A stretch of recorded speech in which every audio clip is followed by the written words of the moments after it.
Hey everyone, you're back in my kitchen this morning, and today I'm making sauerkraut. And I just realized this would be a great video to share because fermenting food in an SHTF situation, if you have the salt and the fresh produce, which you can grow your own. This was a big head of cabbage, huge head of cabbage. This is only a quarter of that head, just to give you an idea. I've already shredded one bowl. And how I'm shredding it is with my mandolin slicer. And you can see I have at least half the head here yet to shred. And then my next step, I'm going to take you along for the ride. I'm going to show you some of the shredding. Then I'm going to show you how I put it in the jars. I have 2 half-gallon jars, which I'm not sure will be enough, but we're going to try and get them in there. And then I have the canning and pickling salt back there. And you can use regular salt as long as it is not the iodized salt. You do not have to buy canning salt.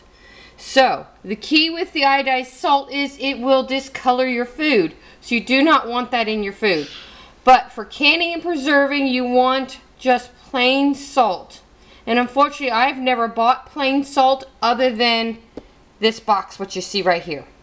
But it's a big box. I bought it as a bulk item, and it's 4 pounds of salt, and I've barely touched it in the 2 to 3 years I've been canning because I don't salt most things that I can, not even my meats.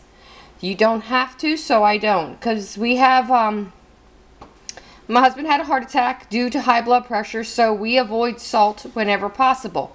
Sauerkraut, that is not an option, and I love sauerkraut. So I'm making it different than I normally do. Normally I would just put it in mason jars with the salt and let it ferment in the jars.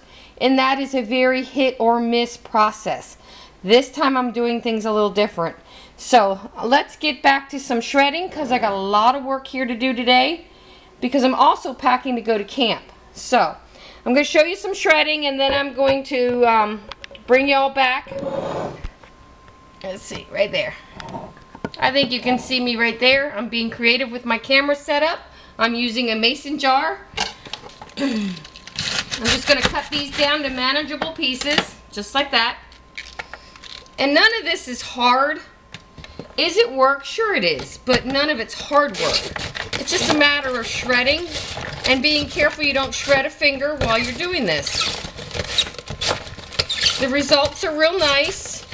It's better than hand cutting, and I've watched people hand cut cabbage, which is very labor intensive.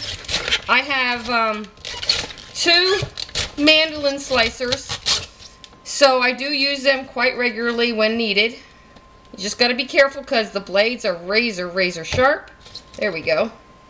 These pieces I'm going to save for the very last, and then just kind of work with them with a knife. Anything that's too big, I just set aside, and I'll come back to those at the very end. And if you can see that, let me see if I can get you a view of that. Look at that shredded cabbage. That's what we're looking for. I tried to do a finer shred, but I couldn't get it to work, so I'm doing a heavier shred. And once this is all put into these jars, I think you're at least 2 to 4 weeks out for good tasting sauerkraut. So you're going to want to plan on not eating this right away because you need to let it ferment, and fermenting is a process that takes a few weeks. And my only caution is if you're using the mandolin, be very careful because you don't want to cut yourself. I know I don't want to cut myself because I'm heading to camp this weekend. The last thing I need to do is go to camp injured, which unfortunately I have a bad habit of getting cut in the most darndest situations. So, okay, I'm going to finish shredding this cabbage and then I'll be back with you to show you the next step. Okay, I'm back with you. I've finished shredding the cabbage. It's all shredded. I picked out the core. You don't want the core in your mess or any heavy pieces that are just not going to break down well. So I took those out. And one of the other things I did is I sprinkled some salt into this bowl. And as you can see, this bowl was pretty full. It's already starting to wilt down. And it's going to be ready to go in the bowl. Not the bowl. It's in the bowl. It's going to be ready to go into the jars here in a couple minutes. And I will actually salt it a little bit more once it goes in those jars. But this is just to get it starting to break down a little bit. And basically, it's as simple as this, okay? The bottom layer in here is already salted, but I want to show you how easy this is. I'm just taking my box and I'm sprinkling salt. It's that easy. You sprinkle a liberal amount of salt, and keep in mind, and then you're going to squish it in with your hands. That's all I do. Make sure you have clean hands, clean work surface. And now you got the cabbage all stirred in. And this will be the last batch that goes in the jars because the first batch is already wilting beautifully. Look at that. That's come a long way from crispy cabbage. So it's getting soft and pliable, which will mean I can pack more into the jars. It's already coated in salt, which means it'll take less salt. See, that's too big. I'm going to cut that up and throw it right back in. But that's one of the benefits of working it with your hands. You'll find some bigger pieces. If you look in the bottom of that bowl, see if I can get you. Look at the juices forming. Those are the juices that are going to make sauerkraut. That's your salt and cabbage juice combined. Nice. I'm excited to be able to do this because I didn't know my husband was going to bring me a major head of cabbage home. I've got some planted in the garden. But as usual, the garden is not ready yet. But when it is, most of my cabbage will go into sauerkraut. Because I happen to love sauerkraut. I can eat it fresh out of the jar. But when you're learning how to be a prepper, some of your skill sets are going to be learning how to process and preserve your foods. And that means if you like cabbage and you like sauerkraut, this is a great way to have both in your diet.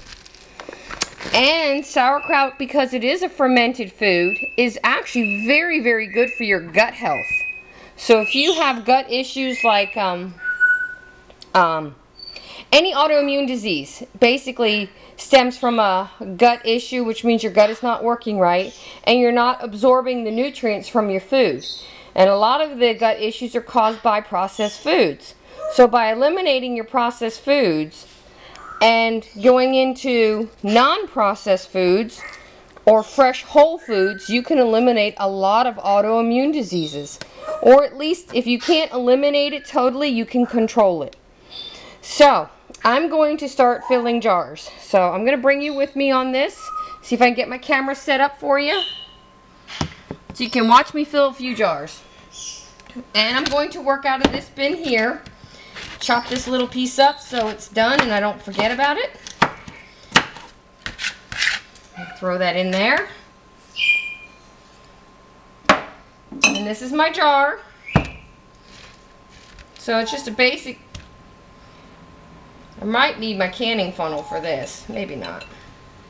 But you're going to put a layer in. Nice thing with this jar, I can get my hand in. I'm going to press it firmly and put a sprinkle of salt in there. Just a sprinkle at this point, because you already have it well salted. The juices are absolutely running out of this, so it should do very, very well if I don't get my hand stuck in the jar. There we go. I'm going to sprinkle a little more salt.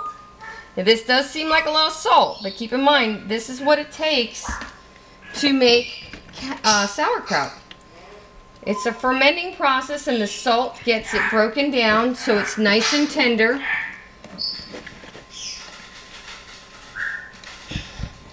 Wow, I might not need the 2 jars because this is doing really good just in 1 jar. I'm not even halfway there. And just watch all this water. Look at that water. That's all from the cabbage. There's even some salt sediment in there. We're going to put that down in there. We want all this to break down and make nice tender sauerkraut. I'm going to put a little sprinkle of salt in again. Again, not much because, like I said, we already have a lot of salt in there. I don't know if there's any rule of thumb of how much salt. I'm going to bring you over here for a minute. Check this out. See the water in there already? That's what we're looking for. That's great. That's perfect. Now, I am compressing it because I want all the cabbage to continue to, if I'm going to fill this to the brim, and I have a special method I'm going to show you to keeping the cabbage underwater, which is key to keeping it fermented. Alright, I'm going to finish filling this jar and I'll be right back with the final finish on this. Okay, we're in our final stages with the sauerkraut. It all fit, that humongous head of sauerkraut all fit in a 1/2 gallon jar. And if you look into the jar, yes, there's liquid in there, and I'll explain that in a minute, but look into the jar, look at all that liquid in there. That's what you're looking for. I've added absolutely no water. This is just salt and cabbage, but it's doing exactly what it's supposed to do, which is breaking down into a brine that's going to ferment this cabbage. The next goal is to weight down the cabbage to keep it below the water level. So I put this small, it's just a small condiment jar I had sitting around. Took the metal off, you don't want metal in this. And if you press down on this, I can actually put a lid on this. Or I can keep it super simple and just put a crock lid on that goes to one of my little crockery pieces. All you're wanting to do is to let it ferment and to breathe a little bit. I believe nobody seals their jars initially, so this will ferment for probably a week or two. Then I can put this other lid on. I have a lid ready to go, but this has to do some fermenting first. And this is basically just to keep anything, dust. I have a lot of pets, so animal hair, stuff like that, to keep it out of my sauerkraut. And right now it looks really, really good. Other than a couple of bigger pieces in there, I think it turned out beautiful. And you can see as I'm moving the jar, the water slushing at the top. I think I did good. Now all I got to do is set it aside and wait. So yay, sauerkraut. Now if you have a 1/2 gallon jars and you want to do sauerkraut, you're going to need at least 2 normal heads of cabbage to fill your jar. My goal is to have at least 10 of these jars put back by the end of winter this year. So we'll see if the cabbage produces, or if I'm lucky enough that he picks me up another head of cabbage, because right now I'm carless. So I can't even go out and grab this stuff while it's readily available. But that's life. And now, as you can see, I cleaned up some of my mess, not all of it, but I went through an experiment. I tried a little condiment dish, I tried a little flour vase, I tried canning jars, and other jars, miscellaneous, that I hang on to, and none of them fit. This little condiment bottle, which I believe is probably for cheese, fit. Now what I did, because there was so much juice in here, I took some of the juice and actually put it into this container. So I have the juice, number 1. 2, it helps weigh the container down. It helps press on that cabbage, because we want that cabbage to stay under the water line. This is not the ideal. The ideal would be if you had a piece of wood that you can put straight down into this hole and then set a weighted container on. Or if you had an antique crock like this to work your cabbage in. These are wonderful. Unfortunately, this antique crock had cracked at one point and it's now glued back together, so I do not trust it to hold liquids. So we're not using it. And that's a sad thing. I'd like to pick a few more crocks up just for this type of use, so we have them on hand. But a simple jar, a little weight, again, keep it glass if you can. Sorry about that. Sneezy morning. And then of course your final lid will be your final product here. And that's how to make sauerkraut. Super easy, super simple, and it took me less than half an hour to complete the project. So y'all enjoy the video. If you like it, click the like button and share if you think somebody else might be interested. And you're welcome to share on any prepping and homesteading websites as well. Y'all have a blessed day.